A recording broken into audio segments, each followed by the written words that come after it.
Joining us now is Kurt Bardella. He's a former GOP advisor for the House Oversight Committee. Kurt, it's great to have you here because you know exactly how it worked when you were there for Benghazi. You were the senior advisor for the House Oversight Committee for 5 years during the Benghazi investigation. So you've seen this movie before, okay? And so during that time, during Benghazi, how many of the interviews did the committee conduct behind closed doors? Well, Allison, here's the thing.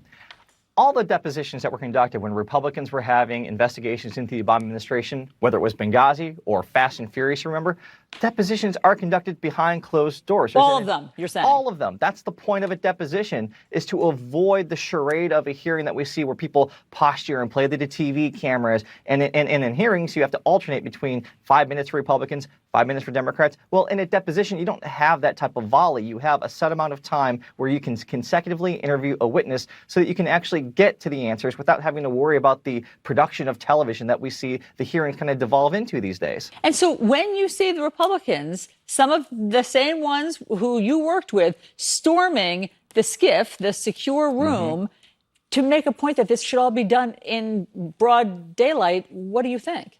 Well, here's the thing. Remember, when Chairman Trey Gowdy, a Republican, had another member of a Republican caucus try to show up to a deposition, he kicked him out because he wasn't a member of the committee, even though he was a Republican. And it was my former boss, Darrell Issa, who tried to crash a deposition. So the precedent for making sure that people who aren't supposed to be there are removed were set by Republicans during the Benghazi hearings. Number two...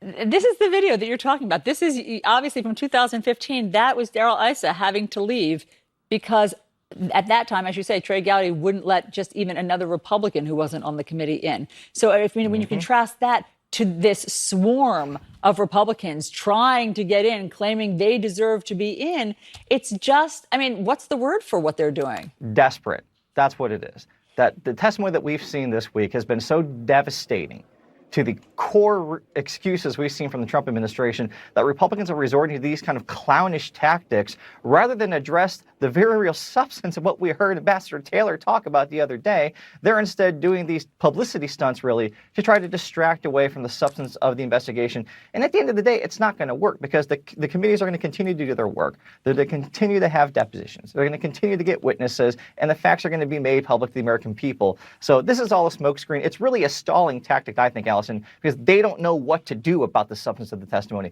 They don't have an answer for what Rudy Giuliani's role of being kind of a shadow diplomat for the United States of America is. They don't have an answer for why Ukraine aid was held up in exchange for wanting a political investigation into one of Trump's presidential rivals.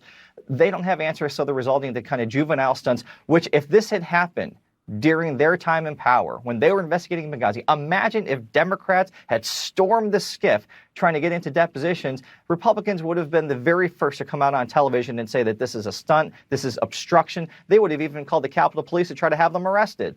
And Kurt, what would have happened if Republicans during the Benghazi hearing had testimony like we saw in that 15-page opening statement from Bill Taylor? If they had something that concrete during Benghazi, what would have that looked like?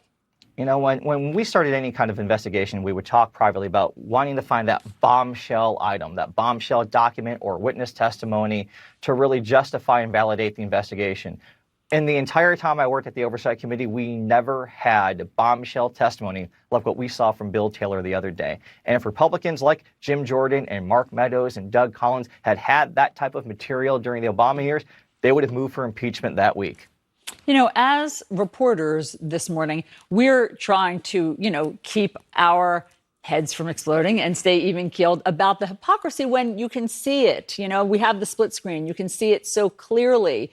But you, as someone who, again, for 5 years worked on the House Oversight Committee on investigations like this, what's it like for you to watch what's happened over this past week?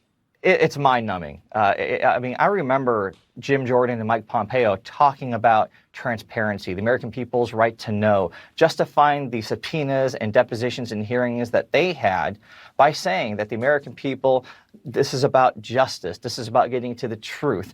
I remember Jim Jordan saying when he was voting to hold the Attorney General in contempt of Congress, the only path to the truth is through the House of Representatives. What's wrong with trying to get the answers? So to watch all of these people who were center stage for years investigating the crap out of Barack Obama now turn around and somehow say that, well, it's okay to ignore depositions. It's okay to ignore subpoenas. It's okay to completely reject the check and balance system that we have, that they so vigorously fought for so many years.